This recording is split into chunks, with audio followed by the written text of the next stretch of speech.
voting doesn't scare me. Now, idiots voting, there's something that scares me.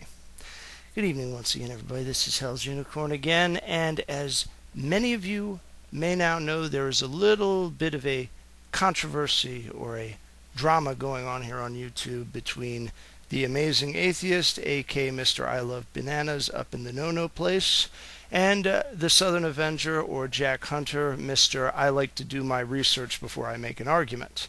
And that is basically the full extent of the conversation that they had. For anybody who is not familiar with The Amazing Atheist, don't start. Just leave well enough alone. You will be smarter for having never have heard of the guy. Unfortunately, most people on YouTube know who this guy is. I, for instance, have had the displeasure of knowing him since long before he became the me generating dumb shit ass-face milkshake that he is now. And I can tell you firsthand that the person in question, aka TJ, has no idea what he is talking about on any subject whatsoever. And that ultimately is his charm. That's ultimately the reason why he has the following that he has currently. Look at who the most subscribed people on YouTube are.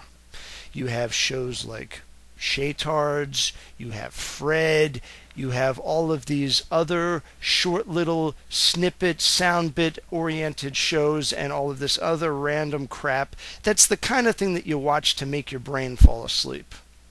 That is what The Amazing Atheist is, only with a bigger asshole. And the guise of actually knowing something. Being well-spoken, which many might argue The Amazing Atheist is, does not make one intelligent. I'm sure there are many of his subscribers right now listening to this and saying, well, he's well-spoken, but that doesn't mean he knows what he's talking about. That's very good. You're on the road to recovery. The next step is turning around and looking at your tin god TJ and using the same type of critical thinking. But critical thinking for the type of person that follows TJ's channel is a selective process. And it's selected by something that's really beyond their conscious brain capacity. This is more of a subtle, unconscious religious bias that's built in. Granted, you know, these people claim to be atheists and they claim not to believe in God. You know something, you know, they can claim whatever they want. It doesn't stop them from being stupid, and it doesn't stop them from being irrational, and it doesn't stop them from making stupid arguments that are not worth responding to. Unfortunately, The Amazing Atheist, despite his unworthiness of being in any kind of a debate in politics, manages to inject himself in areas where it always comes back to me. Hence the reason I am even doing this video at all is because my private message box has been burning up with people requesting my opinion on this. Long story short, the discussion between these two individuals revolves around the issue of states' rights. I have provided a link in the description to Jack Hunter's response to the inanity, if that's even a word, of The Amazing Atheist. That is all you need to watch. You don't need to go to TJ's channel, and you definitely don't need to be infected by the mass cult-like stupidity that has infected all of his followers. Don't argue with idiots, in the words of Mark Twain. They will take you down to their level and beat you with experience. The basic drive here is, first off, what is more important? Individual rights, state rights, or federal rights? I will begin with the caveat that TJ has no idea what any of these three things are. Individual rights are defined specifically as those specific rights that pertain to individual activity. There's a lot of different definitions on what constitutes rights specifically reserved for individuals. As George Carlin once jokingly said, I have the right to go up and shoot you in the face if you disagree with me. Now, most sane people, and I think he was actually being facetious in this, would disagree with this assertion. But when you get into the federal realm, people like TJ, if you look at how they vote, they think it's just fine and dandy to shoot people who disagree with us, even though he may say the contrary in every single stupid video he puts up. Individual rights are defined by those things which are localized to the individual. All other rights and all other concepts of law therefore pertain to what individuals do to each other or how they interact with each other. And from this we derive the concept of communal law, common law, and then from that state governance, and then finally federal governance. In this hierarchical scheme, it makes more sense that the closer it is to home, the more power it tends to have. Hence, the individual has a very high priority, followed by the rest sharing his living space, aka his family, then the local municipality, then whatever county government, then whatever state government, and what other government that comes after that.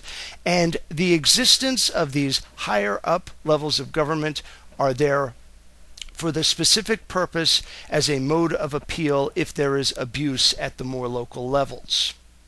Henceforth, the role of the more all-encompassing levels of government should be limited specifically to those disputes which involve larger entities that are within that largest of entities. Only disputes between them, not internal disputes unless these disputes rise to the level of something where the conflict comes between the smallest mode of rights, aka individual rights, comes into conflict with states' rights. Now, granted, that too is in itself a subjective concept. However, TJ, but more importantly his brain-dead audience, have no idea how even to conceptualize this hierarchical scheme. And this hierarchical scheme is not one that I wholly agree with. This was the scheme that was envisioned by some of the founders of this country, specifically people like John Adams, James Madison, and to a greater extent with the higher powers having a bit more power in the case of Alexander Hamilton. Nevertheless, the level of intellectual interchange that the Southern Avenger deals in is well outside of the league of anything that the fat ass can even conceive of.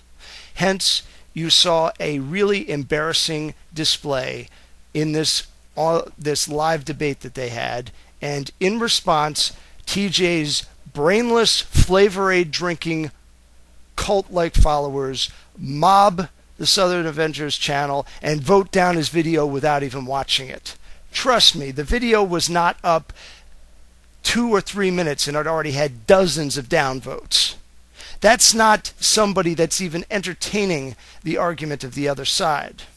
Now, to be fair, I'm not entertaining their argument either, because they've proven unable and unwilling to even begin to have a debate in the way that it's supposed to happen, where both sides get their say and all opinions are considered. These dumbasses are not entertaining one single thing that Jack Hunter said. They're simply going on there, they're saying random shit, most of it regurgitated crap from TJ's original source video. And that's the end of it. And they have these little mantras of, oh, I'm an independent thinker, oh, I thought for myself. Bullshit. All right? The minute that you have to say that proves the opposite as far as I'm concerned. So I'm just going to wrap this up because I don't think I need to spend too much time on the fat ass. I've already done plenty of other videos about him. I think that he's useless. I think that if a bus hit him tomorrow, the world would not suffer one iota of pain for it.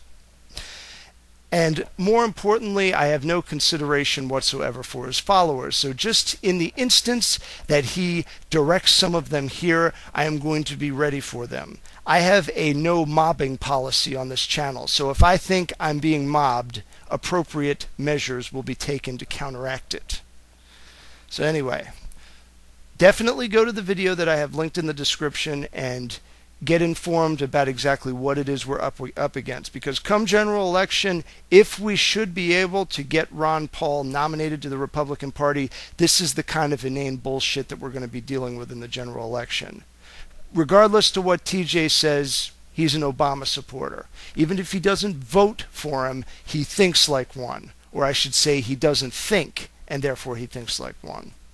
Till next time, with prudence to myself and benevolence to all of you, good evening.